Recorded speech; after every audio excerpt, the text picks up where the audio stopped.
Sanghar all revenue Sindh employees Sindh irrigation union वापडा ऐं आपका समेत ॿियनि मुलाज़िमनि जी तंज़ीमुनि तरफ़ां सूबाई सिंध जे मुलाज़िमनि जे हक़ ते धाड़ो हणण ख़िलाफ़ ज़िलो सांगड़ में पेंशन सुधारण ऐं सूबाई हुकूमत तरफ़ां डिस्पैरिटी अलाउंस न ॾियण ख़िलाफ़ एहतजाजी मुज़ाहिरो कयो वियो।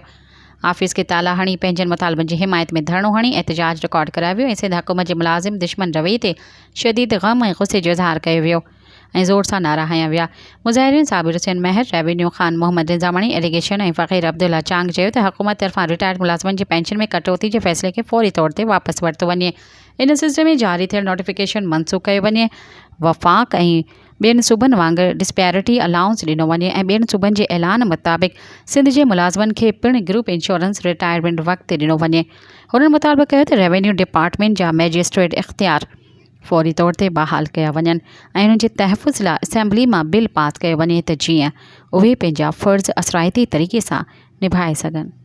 सब्सक्राइब कयो अवामी न्यूज़ HD खे ऐं ताज़ा तरीन ख़बरुनि लाइ ॾिसंदा रहो अवामी न्यूज़ HD।